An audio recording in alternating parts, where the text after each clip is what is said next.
Sunday, ladies and gentlemen. So we are back on Sundays, and this is episode number 233, and I titled this one, Bringing Joy to the World Through Magic. So if you are new to the show, we are all about overcoming obstacles. We're about defying the odds and helping you clear the path for whatever is blocking you from reaching your goal.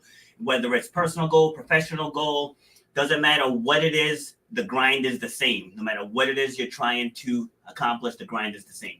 So we cover wide ranges of topics from grief to business coaching to all of it, pretty much, because no matter what people go through out there, there is a grind that's involved. So if you join me over on Facebook, please like and share. If you join me on YouTube, please subscribe to the channel. Also like and share. And that's about it. So we're going to dive right in. So today we get to talk about fun stuff. Right? So I have a magician, and he is known as one of the best in the world. So we're going to bring him on, and we're going to find out why. So please welcome Jake Schwartz. Hey, thanks for having me, Rob. Good morning. Thank you for taking the time. Yeah, thanks for taking the time. Where are you joining me from? I am joining you from just outside of Philadelphia, Pennsylvania. You can see I've got a beautiful picture back there of Broad Street, right facing City Hall, the best city in the world, Philadelphia, Pennsylvania. Love it. Have you run the Rocky Steps? You know, I actually haven't. I did the Liberty Bell like when I was just graduating high school, and I feel like it's sort of that phenomenon when you live right next to something, you don't really actually do it, you know. But I've been, you know, I passed by the art museum, haven't actually done the full running up and, you know, jumping up and down. Yeah, you're probably my 10th guest that's from Philadelphia, and I asked all of them. And I think only 2 have actually said that they've done it. So. Right. Yeah. It's a backyard thing because you always think it's a lot of, you know, people who are from a lot of these cities with famous things. When it's right in your backyard, you tend not to do it for some weird reason. It's true. Even here in Rhode Island, like hearing tourists talk about things here, like Newport. Like Newport is like people rave about Newport, and to us, like I can go to Newport at any given time. Right. So exactly. You're absolutely right. So it kind of takes away the appeal. So yeah, it's weird. Right, go ahead. Oh, you know, I was gonna say it's I think it's part of our weird human phenomenon of we always want what we don't have. And I think this will tie in really well to what your podcast is all about, because so often we forget to actually take stock in what we do have. And it leaves people in this constant state of anxiety and lack thinking, when in reality, if you just take a couple seconds to acknowledge all of the things that you have accomplished, how far you have come, what you do have, you'll notice you start to feel a lot better about yourself and about your life. Yeah, see, and dealing with the pandemic the last couple of years should have told a lot of people that. Because I know I realized there's a lot of stuff that I really just don't need. Yeah. You know? Yeah. So just like you said, just take stock in what you currently have, and you'll shift your whole perspective on life once you realize it's not about things.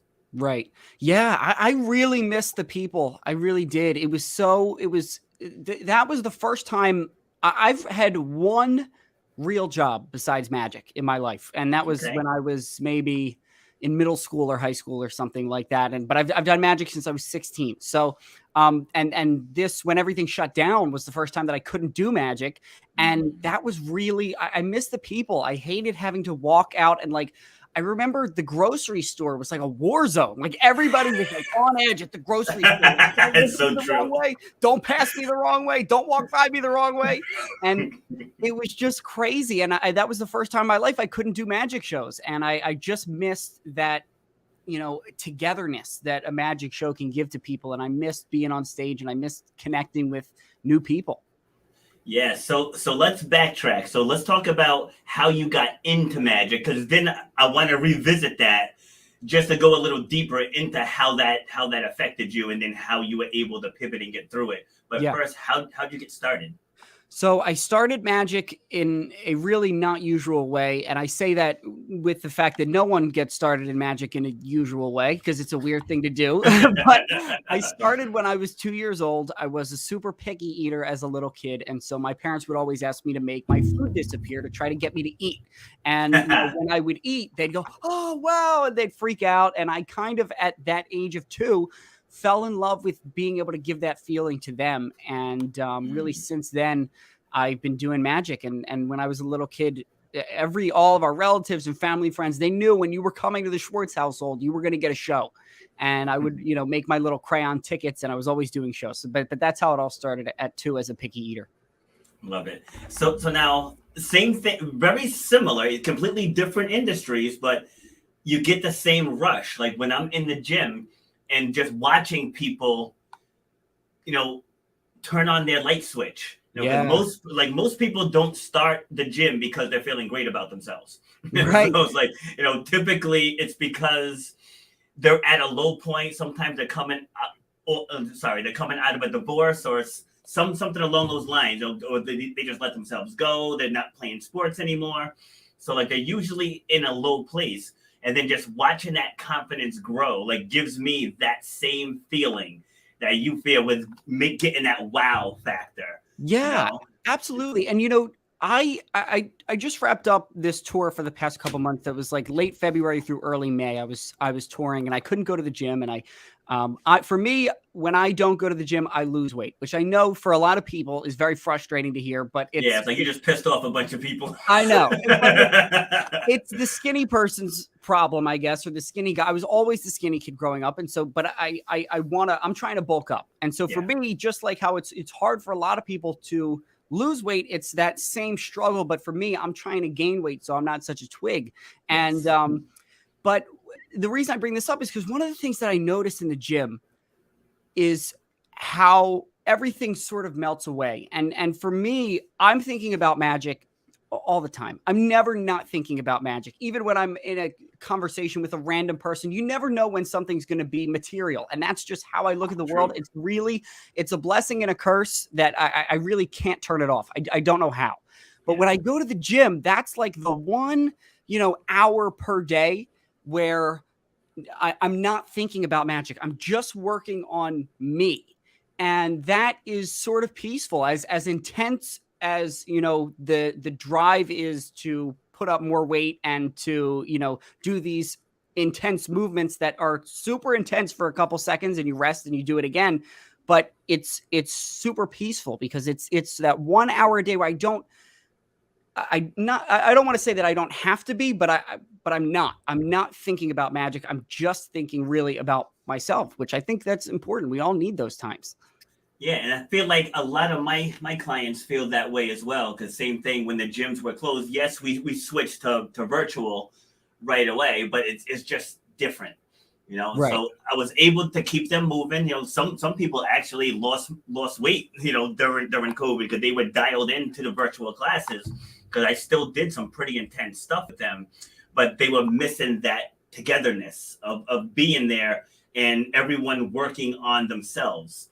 Yeah. So it's like they weren't worried about the job. They weren't worried about home. Just for that moment, they were thinking about themselves and putting themselves first. Yeah. And, there's something inspiring about that too. When you see somebody else, and a lot of human nature is to get jealous when you see somebody else do something well and you see them be successful at something. But and most other successful people, you'll find it has the opposite effect. When I see somebody be like, "Oh, I just put up a new PR for my bench press," or "I just, squatted a new max," or something, or even whether it's the gym or outside the gym, that success is inspiring for me because I go, look at that person getting better at themselves. And it makes me want to push myself further and get better, for me. Yeah. Yeah. So people tell me, I mean, I kind of do, but people tell me that I show off, when I do stuff. And, part of me does, right? I'll be honest. But the other side to that, similarly to what you just said, is it unlocks other people's potential. So like people see you do something, then they start, I wonder if I could do that. Yeah. So like nobody wants to follow uninspiring things. Like people want to see something and initially like show off, but then under the surface, be like, I wonder if I can do that. Right. And that initial gut react. Yeah. Oh, sorry. No, go ahead. That initial gut reaction of anger at that person, it comes from that place of jealousy. And I think you got to acknowledge that. I mean, whether you acknowledge it or don't, that's where it's coming from. That, oh, that's so frustrating that person is doing X, Y, and Z. That should be me, or something like that. Well, you got to go out and make it you know? And that's where it comes from. That should be me is because you want it to be you. So, nobody has any special superpowers. Trust me, that this coming from a magician, I can tell you for sure nobody has any superpowers. So go out and get it done. Love it. Yeah. So you were talking about not being able to shut it off. And I think most people that are doing something that they're passionate about, they have that problem, because when I'm speaking, or when I'm just out and about, everywhere I am, I pick up things that I can speak on. Whether I'm at Stop and Shop, that's our local supermarket here, like whether I'm at Stop and Shop and just listening to people talking as I'm going up and down the aisles, it's like, ooh, I can put that into my next talk. Like, ooh, I can, it's the same thing. It just doesn't shut off. Whether I'm in a restaurant, I can be at the beach. Doesn't matter. I can, even around my clients, someone will say something that like, that would make a great topic. Or even for the podcast, like I just pick up things everywhere I am. I think most people that have something that they're passionate about share that. Yeah, and I think that's part of art too, right? Art is sort of exposing the human condition to a certain extent, and so when you're doing that, you've got to be open to observing the human condition. And especially for me as a magician, I think. And we could talk a little bit more even about why, but I think magic is the most human thing that you can do.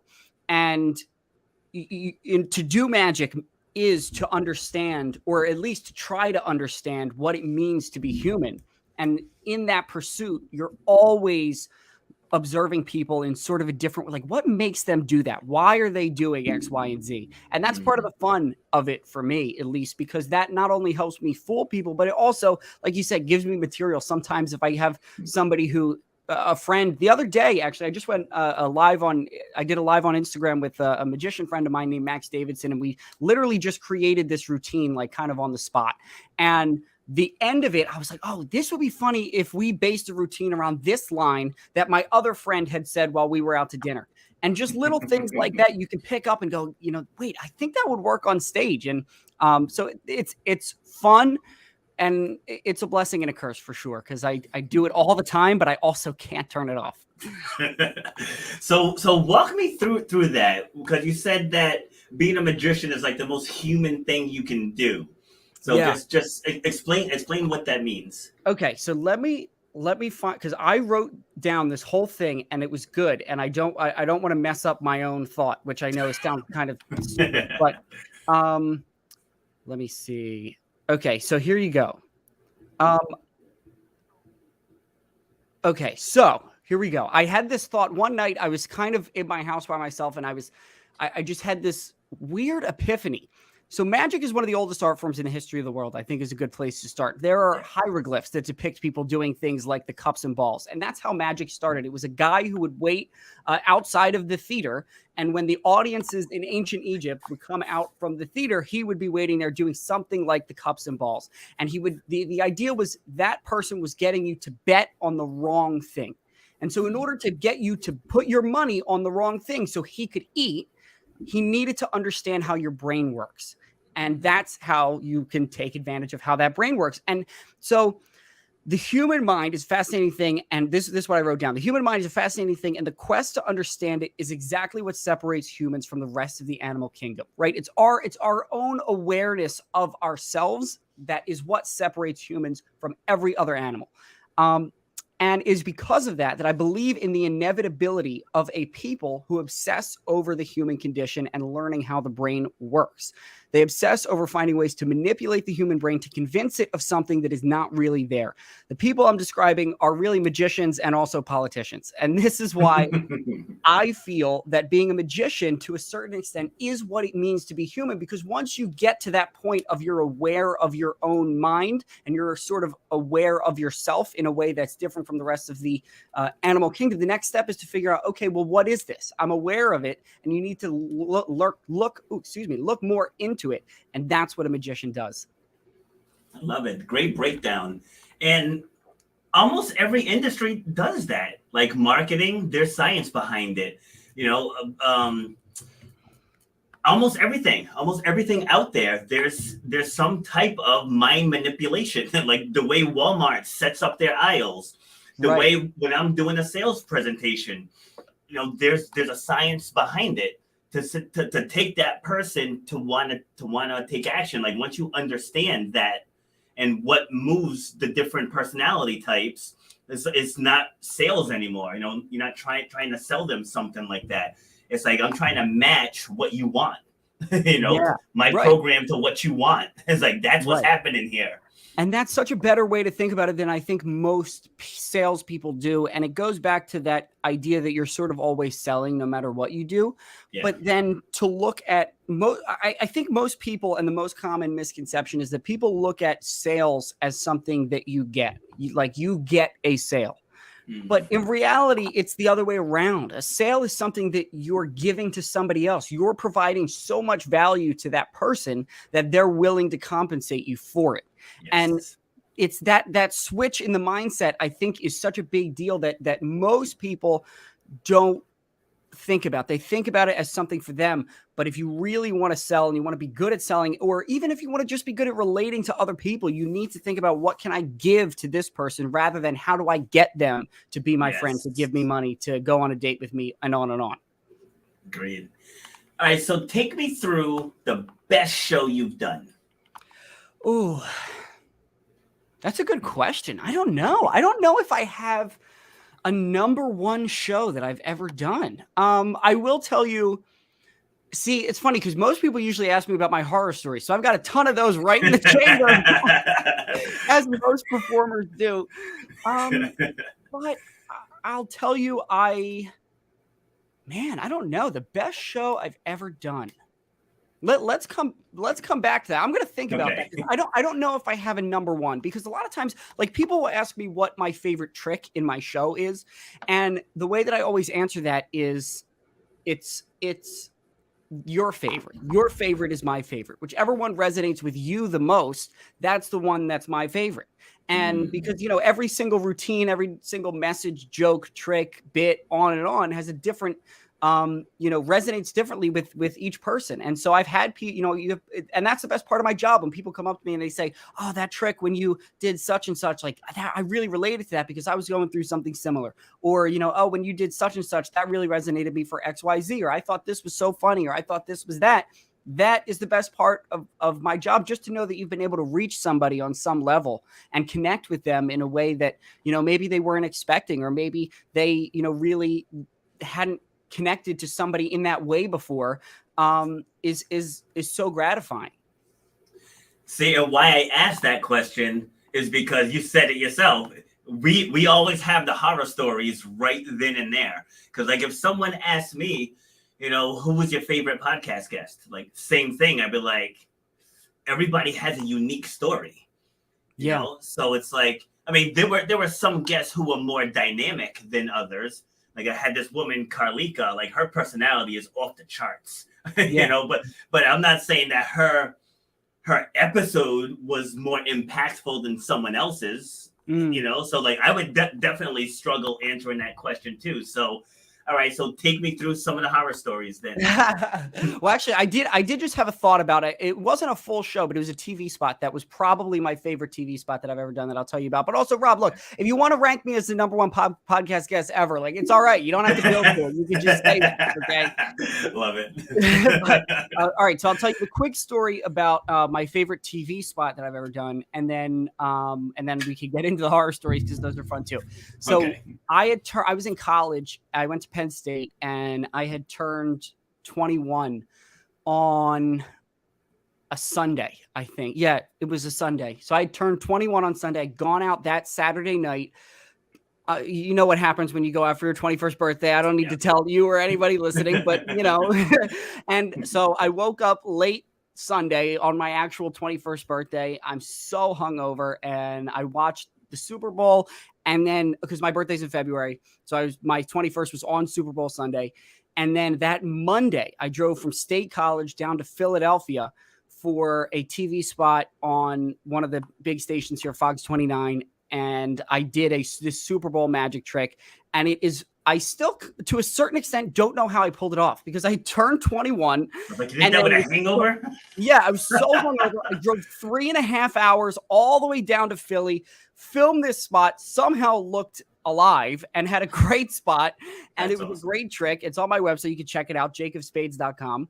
And along with like 40 something other TV spots that I've done by now. And it was awesome. It was a really great spot. I got really good tape from it. And I just remember coming back at me like, I don't know how I just did all that in succession, but it was just a lot of good stuff right in a row. And that was a lot of fun. That's great. I love it. Because it's usually when you're in the worst of circumstances where just your best performances just shine. Yeah, it's crazy. It's crazy. There was one time too, which was, I think, last fall, and I did a show in State College. I performed for Penn State's Thon, and then I came back to Philly for a private show, and then I went to Altoona for a TV spot, and then I went over to State College to watch the Penn State football game, and then I went to Pittsburgh to do more TV, and then I drove all the way back. It was like so much back and forth across the whole state of Pennsylvania, and that one I was definitely tired by the end of it. Wow. All right. So not so much like an entire horror show, but what's one of the worst mistakes you made on stage, and how did you recover from it? So the first really bad mistake I made that I still feel bad about, I was at camp, and I went to a performing arts camp, and my friend and I had come up with this we spent all summer working on this routine. And the idea was, it was based off of Penn and Teller's bullet catch. So if you've ever seen Penn and Teller's bullet catch, it's one of their most famous routines. I have no idea how it works. It fools the pants off of me still every time I see it. And it's a pretty old routine.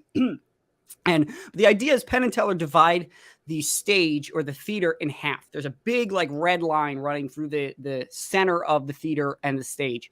And Penn stays on one side, Teller stays on the other side. They have spectators sign a bullet, and they fire them, and they do the bullet catch that way.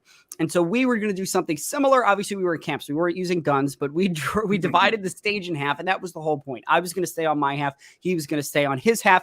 I was going to have somebody pick a card, and they sign it, and they put it back in the deck, and they shuffle, and they hold on to it. And he comes out, and he gets put in like a straitjacket, and he's duct tape over the mouth, and he's handcuffs, and the whole nine. And he does this whole escape. And at the end of it, he escapes from everything except for the duct tape that's over his mouth. And now the tension is building, and he peels off the duct tape from his mouth and spits out a card. And the whole audience is like, no, like audible. They're like, no way. Like they're freaking out. They're quaking in their boots. And I bring up my spectator from my side who had picked the card, signed it, and shuffled the deck, was holding onto the deck the whole nine. And he spits out the card, and he opens it up, and I go, was that your card? And the guy goes, no. Oh, no. And he goes, we're like, what? And he's like, well, okay, I see like the Sharpie rubbed off, but this was the right card, right? And he's like, no, it's not the right value. And so I ended up having to do like this stupid, it actually wasn't stupid, but it was so anticlimactic. I had to like take the deck bag from him, and I just did something else where I found his card. And that was rough. I basically realized there's a very beginner magic move that I had to do, and I had to execute through this trick. And I did not execute that move correctly. And that is what blew up the entire thing. And it was literally, it wasn't even him. It was all my fault. And that was just, that was brutal. Oh, man. So how did the rest of it flow after that? Well, it was sort of like a showcase. So that was sort of our little, 5 to 7 minutes that we were doing Okay. in this greater show. So Gotcha. we did that and we got off, and he was very nice about it, but I could tell he was so upset and I was so upset. And it was also frustrating because that was like the one time we were going to perform that. Like we had been building it to do like in this thing in camp where they do this showcase. Yeah. And it wasn't even like we were going to get a second chance. Damn.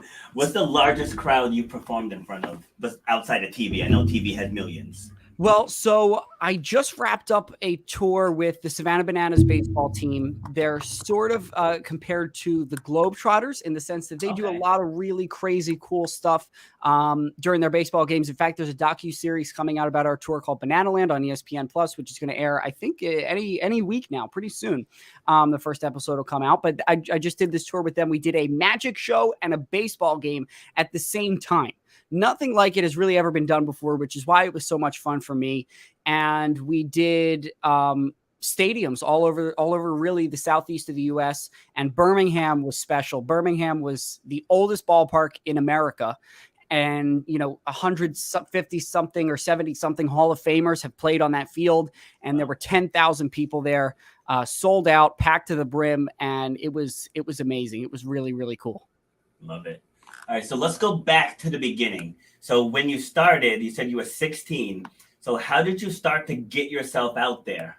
So I paid for my first website by shoveling the snow off of people's driveways. I remember specifically going house to house, and I was just 16. I had no money. I had no nothing. I was 16 in high school. And so I literally shoveled the snow off of people's driveways to pay for that first website.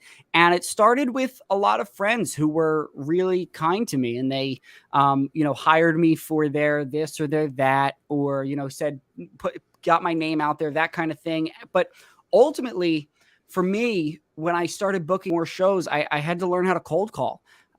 And that was really a lot of it. So it started with kind of focusing and finding a specific niche or a specific audience that I wanted to perform for. At the time, that was things like birthday parties and things like, maybe there's a chain called the Little Gym. I don't know how big they are, but I know they're up here in the East.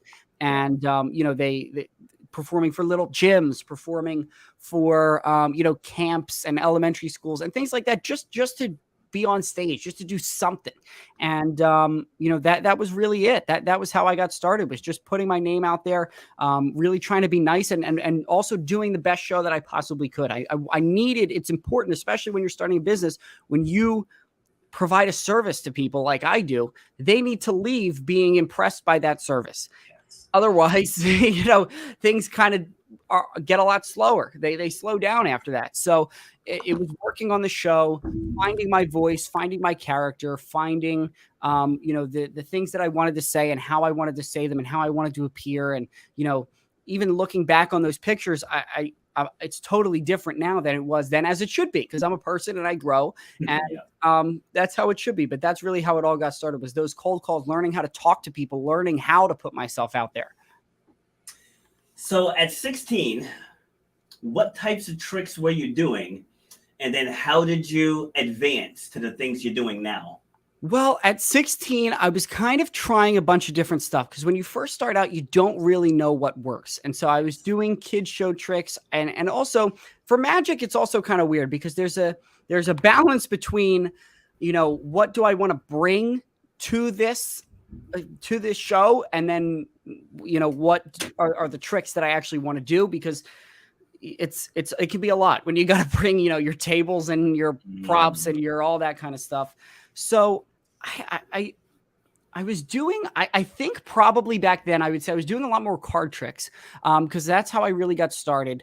Nowadays, I try to avoid card tricks. First of all, because I think everybody does card tricks, and there are far more relatable things for people than a deck of playing cards. But also, card tricks are hard on stage because it's this small little thing that happens in your hands, and you want people to be able to see it. You don't want them to have to strain to see it. So back then I was probably doing more card tricks. I was talking about, not as meaningful things. I was kind of just telling the story of what was happening, as opposed to actually telling a story through the trick, if that makes any sense. Yeah. and stuff like that. And you know, as the crowd changes and I change and I gain more life experience, I have more stories to tell.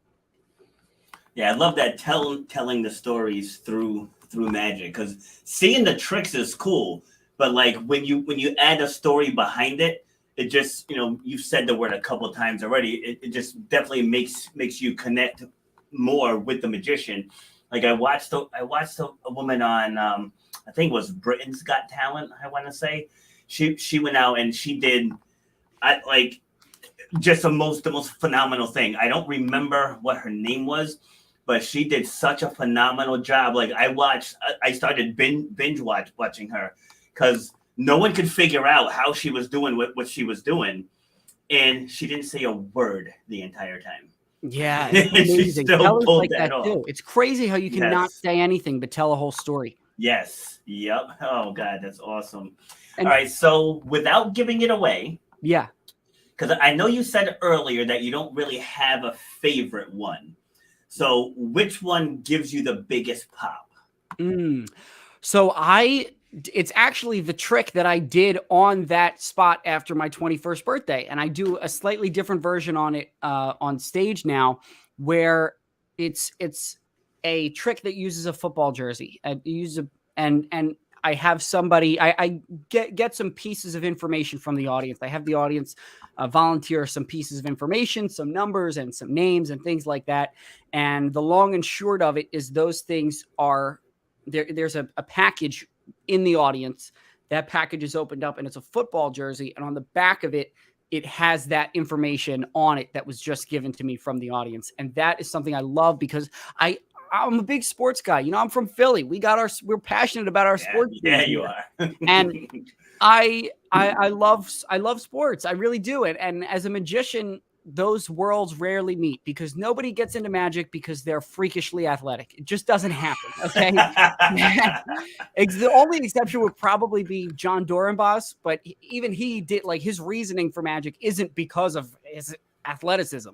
And so I love that I get to show that part of me in my show and do a magic trick that's all about my love of sports. So you seem like you're a young guy yourself, but to a young magician getting started, what's some advice you could give to them?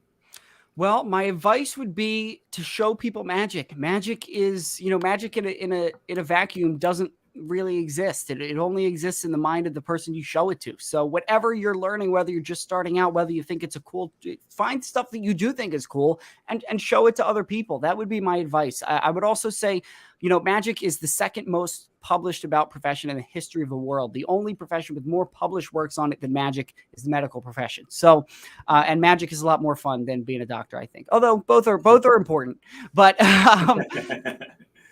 But there's so much information out there, which is great. And magicians are all of us. It's such a cool community to be a part of because we all want to help each other out. We all want to help the next generation of magicians, at least by and large. So, reach out to magicians that you look up to. Find magicians in your community and find some new information because there's a bunch out there. So have you ever dealt with someone stealing one of your tricks? No, I'm not that big yet. Not quite. I mean, look, a lot of things in magic, I also think no one could really pull off my routines the way that I could. With that being said, if two painters use the same paintbrush, they can paint a different painting and it's not stealing. And so similarly in magic, you'll have, I use moves or sleights or methods that aren't necessarily mine. And especially, like I just went on tour with the Bananas. Like I said, I had to adapt all of my stuff that I knew to fit into a baseball game. So it's not necessarily that I was reinventing the wheel, but I was, certainly painting a different painting a different picture with those same paintbrushes. And so a lot of magicians know the same moves, they know the same methods, but it's what you do with those. It's the stories that you tell through those. It's the way you can relate to other people through those paintbrushes, through those tools that we know as magicians and have as magicians that makes the difference. Great answer. So, people always ask us fitness trainers like that too. Because trainers are going to teach you how to squat, they're going to teach you how to bench press, they're going to teach you how to do lunges. But I tell people, when you come to me, I start up here. It's right. Like everybody always talks about mindset, and mindset's important. But when people hear that, they just put it into a box with everything else. And I always say, we have to reframe the way you think about you. That's what we have to do. And I said, so when you come to me, that's the difference between myself and the other trainers. Now, does that make me a better trainer? Does that make me a more educated trainer? No, probably not. But when you sit in front of me, we're going to fix you from the inside. Like we're going to take the story that you tell yourself, and then we're going to reframe it and then get you in the right framework to get you where you need to be. So I totally understand that. Yeah. And, that reminds me of one of the things that I really love about Magic right now is that Magic started off as a competition. Like I said, it was the guy who needed to get you to bet on the wrong cup in order to feed his family or to feed himself. Right. Yeah. And so it was me versus you. And then you see through the days, especially of Houdini and a lot of these other magicians, it was come see the great such and such. Bet you can't figure it out. Bet you, and it's the magician versus the audience. Bet you can't, find the secret. Bet you can't put him in handcuffs that he can't escape. Things like that. And what's so great about Magic now is how much of an art form it really is turning into. And we're getting away from the challenging aspect of Magic, of the magician versus the spectator. And we're going the opposite direction. It's a journey that I take with the audience. And it's something that we all can experience together. And it's not so much, of course, there's that fooling aspect, right? But when you go see, Mary Poppins on Broadway, or even Beetlejuice now is a great example. Beetlejuice uses a ton of magic on Broadway. And, even if you don't necessarily know how everything is done, you can appreciate the story. And of course, the whole point of magic is that it's impossible things happening that you don't know how they're happening. So it's a little bit different. But similarly, it's you want people to be excited to be fooled. You want people to feel that amazing feeling that only a fooling magic trick can give them. And they get excited about that and get invested and bought into that by the way that you connect with them and the art that you put out for them. See, and along those lines, so I just went back 30 years, right? So I was 17 years old. And I remember we had a magician come to the school. He had these solid rings, and he told us all, hold the rings. We're holding the rings, and he tapped them, and they joined. Yeah. I was like, no way. And, he undone it. He's like, look. And I'm looking around like, there's got to be a gap in here somewhere that he's manipulating the gap to get it to go. And those things were solid. And 30 years later, I still have no idea how he did it. That's amazing. That's amazing. I love that. That's a weird, it's an interesting trick. And one of the things that I actually did, I did on my live with my friend Max that I referenced earlier, is we talk about like why are certain things the way that they are. So now, instead of just a linking ring where, who has a 10-inch solid metal ring? Nobody has that. So now, you see guys, incredible magicians like Justin Willman, who did the linking gauges. Like, how people have those gauge earrings? Yes. And he linked their gauge earrings. That is something that everybody can relate to. They can see in their regular day-to-day lives, or we'll do linking coat hangers. And this is how magic evolves, because it's there's no reason for anybody to be carrying around like their polished, metal rings, but everybody has a coat hanger. And so from there, you can get people to invest and buy in and relate, because it becomes then something that people feel is possible for them. And one of the things that I like to say a lot is that all of my goals start from outside the realm of possibility. At least when you go to make a goal, it is physically possible for you to achieve your goal. Whether it's easy or hard, it's physically possible. I have to start outside of that. And so that's why I hope that my shows are inspiring to people for that reason. I love it. All right. So you got started at a young age. How was your parental support?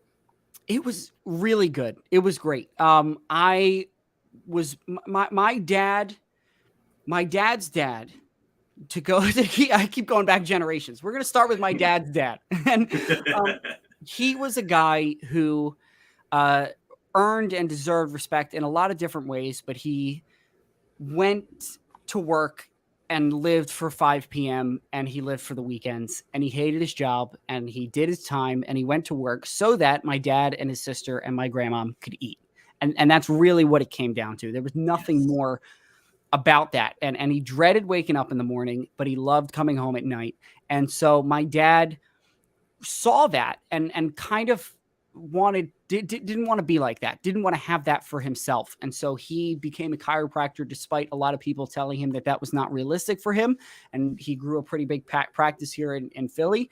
And so fortunately for me, when I came around, that's what he wanted for me. He didn't really want anything specific for me. He wanted me to do something that I was passionate about. He didn't want me to hate waking up every day and hate 9 to 5 and live, and wish away my whole life. And so they were very supportive, and especially, like I said, my dad growing his practice in Philly helped me grow my business in the beginning as well. And even now too.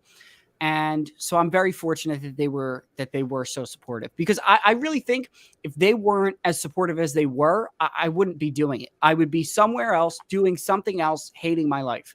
I really would, because growing up, I was very much a kid who listened to adults and listened to authority for, usually it was good in school. That's what they teach you, to fall in line and listen to the adults.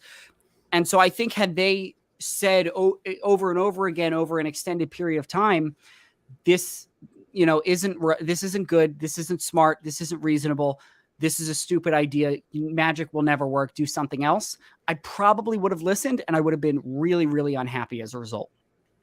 See, so thankfully you didn't, because now you're inspiring people all over. And that's the plan. Yeah, and sometimes we have to step out from that. When I started my fitness business, it was in 2009, which was at the height of a recession. And everyone was telling me, you're crazy. Now, I'm a college dropout. So they're like, you're crazy. You don't have the savings. You don't have that education. You don't have a business background. I was like, I spent 20 years as a restaurant manager. It was like, I think I learned a lot there. So like once you actually step back and start writing out your skill set, and I was like, I can do this. But the biggest thing was, because I had started small, like it was never supposed to grow as big as it grew. It was supposed to be a side hustle. Yeah. But then the way people were talking about, you helped me believe in myself before I could believe in myself. And, you inspire me. And, you start hearing that stuff. It's like, this is a lot more than just losing weight and putting on muscle. It's like, we're like actually changing lives here. And so I was like, I have to push forward, and then the universe will somehow guide me. And so I did that, and here we are. Well, yeah. So there's a lot of good stuff there. I mean, first of all, I think when you do something like that is not falling in line, as we talked about, people will project their own insecurities onto you. Bingo. And I get this all the time. I'm sure you've gotten this all the time. As you said, you get this all the time. And anybody else who does anything like this, whether it's an entrepreneur, just anything that people don't see as possible for themselves, they'll go, that's not realistic for you. Yep. When in reality, what they're saying is, it's not realistic for me. Or what they're saying is, I don't believe that I can do that. And so they project those things onto you. Yes, spot on. I must, out of the 233 episodes, I probably said that in at least 100 of them. Yeah, yeah, it's so true. Yep, it's like it's not a me problem; it's a them problem. Right. And you know what? I always say too, life begins outside your comfort zone, and it's so important to explore going outside because that's how you grow. You don't grow in your comfort zone. You grow outside of your comfort zone, and you learn who you are and what you want to do, and you follow those instincts, and you learn to sharpen those instincts outside of your comfort zone. And none of those things can happen if you're complacent or sitting in one spot. And look, there's nothing wrong, with certain things. I think everybody should always be looking to grow and get better. But there's nothing wrong with being happy and working and doing the regular thing and living a regular life if that's what makes you happy. Yes, but you need to find those things that make you happy instead of doing something because you feel like you're supposed to or you feel like you have to. And that's the difference. See, with a lot of my international guests, they say that, I had people from Thailand, Japan, like over in Asia, and a lot of my Asian guests have said that that's big in their culture, that you do what the parents say, like you're gonna be a doctor or a lawyer, lawyer, or engineer, like that's it. And when one of the women was like, she's like, so I did that. I went to school. She got her degree, and she's like, this isn't what I want to do though. Yeah. And so she actually had to face her parents and be like, I want to help people. She's like, I don't want to do this. Yeah. So I feel a lot of people get stuck like that. Yeah, absolutely. It is. And that's a great word. You get stuck, because nobody, when it sounds so simple, I think, when we're talking about it, but it's always much more complicated when you have to do it. Yeah. And it can be very easy to get stuck, just like you said, it is, because it's outside your comfort zone. By definition, it's not easy. Exactly. But I think those first steps are hard and they're important. But even, even for me, who might not have never had that specific problem, fortunately, of having to tell my parents, I'm going to go against everything you believe and want for me and do something else. I've had other problems, and everybody has their own things that they have to go to where they're stuck, or, something falls through, and you got to figure out how to pick yourself up. You got to figure out how to keep going. You got to figure out how to just take that first step forward. And that's something also that I say a lot. The best way to eat an elephant is one bite at a time. And a lot of times that mountain is intimidating, but it can be sometimes just about that first step forward. Yes, and I just want to piggyback off of that. See, most people hold back out of fear. And I tell people, you're afraid because you haven't done it. It's like, so to your point, once you take the first step and you start immersing yourself in that environment where you truly want to be, the fear gets less and less and less and less and less. So I would say action solves everything. Just like with this podcast, I bought the lights and everything else, the camera, the microphones. Like, I bought all of this stuff maybe a year before I actually started using it. And because same thing, getting that little bit of imposter syndrome, like, who's going to want to listen to me? And, and here I am, I'm a motivator. It's like I get people outside of their own heads. And here I was doing it to myself. And in the beginning, so I started in the beginning, I didn't really have a theme, didn't really know what I was doing, but I got started. And here we are now with an international audience, and I have guests internationally as well.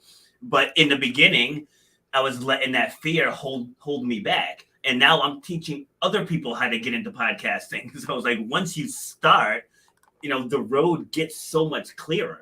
Yeah. And so often imperfect action is better than no action at all. Yes. And a lot of times you have to ask yourself, am I acting right now? And it's a very viral speech that Jim Carrey gave. You ever seen his keynote speech? Yes. Yep. It's awesome. It's one of the top 10 speeches of all time. Me, who said, I have no qualifications to say that, but I'm saying it. And I really like it. But he talks about, are you acting out of fear or are you acting out of love? And a lot of times the hesitation or the action of not doing something comes from a fear of, like you said, things that haven't happened yet. Like, you're afraid to take that first step because what if you fail? Yes. And that's how so many people think. But you're going to fail. Like, it's not a what if, it's when, you know what I mean? It's a matter of what you do when you fail. It's not what if you fail. And people act that way out of fear for so many different reasons, whether it's their ego or, they're afraid of who knows, getting hurt, getting their hopes up and getting hurt or something like that. Yes. But you got to be able to, again, move outside your comfort zone and act from a place of love. I'm not doing this because oh goodness. I started like 12 sentences in my head and couldn't pick the best one. Rather than not take action out of fear of failure, take action out of the love of what you're doing. And if and when you fail, then you go from there. Yeah. And like you said, you're always going to.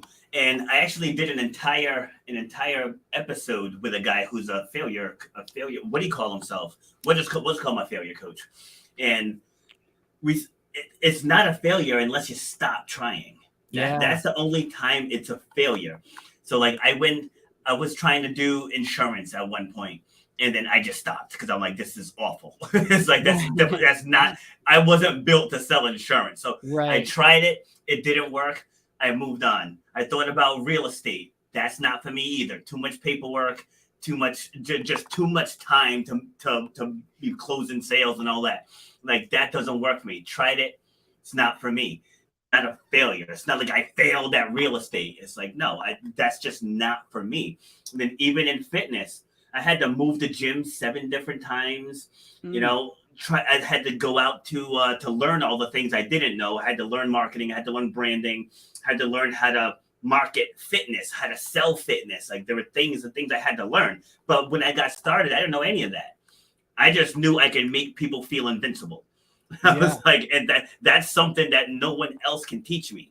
It's like that's something that's internal, you know. So and that goes back to my parents, you know, more so my dad. Like he just never let us think about failure. He's like, plan B, plan C, plan D. He's like, he just tried everything till he got the result that he wanted. You know, so he is actually where Shut Up and Grind originated. Because like I just watched this man. He was an engineer. Time after time after time, if he wanted something, he found a way to get it. Yeah. And that's so important too. You know, I think a lot, and just to sort of clarify when you're talking about plans A, B, C, and D, for me, magic magic is the plan. It's plan A and there's no other plans. And so a lot of times, you know, even instead of maybe necessarily describing it as a plan A, plan B, and having all these backup plans, because I got asked that and still do. I get asked that all the time. Well, what's your backup plan when magic doesn't work out? And that's let me jump in quick. Sorry. Yeah. I just wanted to clarify, meaning the plans to get to what you want. Right. So like mine was, I'm gonna do this thing with fitness. All right, let me try this. Do I want to teach yoga? Do I want to teach that? Nope, don't like either one of those. Do I want to do kickboxing? Do I want to train just women? Do I want to train just men? Like, that's what I meant in the planning, not switching injuries. It's like what niche in fitness is going to be my wheelhouse? Right. And that's exactly what I'm getting at. And that's what I think. That's what I knew you meant. And that's why I wanted to piggyback off of that, because, you know, that is so it's what is it going to take to get, you know, where I want to be? And that's why a lot of times when you hear rich people don't say, I can't afford it. They say, how do I afford it? Yes. And it's sort of a similar thing here in life where it's whatever you want to do. It's okay. Well, what does it take? And that whatever the answer to that question is what it is. And, you know, even to balance that out, there's nothing wrong with saying, hey, I might be interested in this. And if you're not, you got to learn sometimes what you don't want to figure out what you do want, you know? And I started out with doing birthday parties and doing, you know, camps and just smaller events and things like that. And I knew that I wanted to do bigger events and things in the future, but I never would have guessed I would have been doing the things that I'm doing now. But had I not gone through all those things in the past, me right now wouldn't be happening. Bingo. I have those conversations with my 2 older kids all the time, because one's 23 and one's 20. And I tell them, I was like, this is the time in your life right now to start doing the things you don't want to do. So you can build yourself up to where you want to be. Then by the time you're 30, you'll be straight. You know, like you'll be set. Like there's more ways now than when I was growing up in the 80s. You know, there were more opportunities just with the internet itself. And now with social media and everything else, you can create an online side hustle. It's not even like you have to physically do something else. I was like, but have multiple streams. And then that way you won't have to struggle, because it took me a long time to find my lane. Like I didn't start doing the gym till I was 32. I didn't start the podcast till I was in my 40s. You know what I mean? So it's like it took me a long time to find my lane, but it was because I was in that restaurant industry. And to what you were saying, I did not want to be there. But I had it in my brain because, you know, back in my generation, they didn't care about feelings. They were just like, if you don't go to college, you're gonna be flipping burgers. Yeah, right. So I had that stuck in my brain that like, how can I do this without a degree? But we figured it out. Yeah, no, exactly. I mean, every successful person has a ton of failure stories. And, you know, I shared some of mine. You know, I've had spitballs thrown at me at corporate events. I've been smacked in the face while I'm on stage, like on and on and on and on. And every successful person has these horror stories because you have to fail. Nobody's good at something immediately after trying it the first time. Exactly. And so you've got to look to whatever you're doing, you know, and like I said, whether you just want to be good at your 9-to-5 job, whether you want to be good at taking care of your family, whether you want to be good at, you know, this relationship or that relationship or this hobby or that thing, you got to look to always be learning. That's how you get better. That's how you grow as a person. That's how you stay happy. That's how you stay motivated, by always looking to get better and always looking to find that next best version of yourself. Love it. I'm not sure if you're gonna be able to top that. That was solid. I was just gonna say. Top for me. I was just gonna say, you know, let people know where they can get in touch with you, even though it's all in the descriptions. And then just give us a final word. Yeah, absolutely. So people can find me on all social medias at The Magic of Jake Schwartz. On all socials. They can visit my website, jakeofspades.com, to book me and also learn more about me, see where I'll be next. I've got so much exciting stuff coming up. So if you're not following me or staying in touch, now is definitely the time. I've got a new little series of social media posts coming that I'm going to call Tips and Tricks, which is going to be a lot of stuff that we talked about here, motivational, just 30 second to a minute, something motivational to kickstart your day, along with an amazing magic trick. I've got a podcast coming out pretty soon and a bunch of other stuff. So definitely keep in touch, reach out, stay tuned. Love it. Jake, this is a great conversation. So like, I've been trying to do shorter form, you know, but I get on here and just the conversations just flow, and it's like it still goes an hour anyway. Right. Oh yeah, I totally understand that. That's a good problem to have, though. Yeah, it really is. Because this conversation was just flowing. Because at first I was like, I don't have a lot in common with a magician, but then you start talking, and it's like, you'll be surprised. Yeah, you know, that's why I love doing stuff like this, because everybody has this very cookie cutter image of what a magician is supposed to be. Yes. And I love blowing up that mold, and I love getting to know people better like yourself. All right. Awesome. I appreciate that. So again, thank you for taking the time. So we're about to go off air, but don't sign off yet, because I have some connections for you. Awesome. All right. So I'll see you in a couple minutes, and thank you very much for joining. Thanks, Rob. All right. So that was a great episode. So if you tuned in late, make sure you go back and listen to the whole thing, because he dropped a lot of golden nuggets there. And so, sorry, I know I've been sweating a lot this episode. I just got back from a 7-mile hike in that 93-degree weather, and I haven't stopped sweating since. So thank you for tuning in, and I will be back again next Friday. Have a great day. You've been listening to Shut Up and Grind. We hope you've gotten some useful and practical information from this show. Robert has over 20 years experience pouring his knowledge and expertise at many events in the service and fitness industry, as well as secondary schools and universities. He has a true passion for helping others break through the barriers that are holding them back. To book Robert B. Foster to speak or to reach out, go to robertbfoster.com. Till next time, shut up and grind.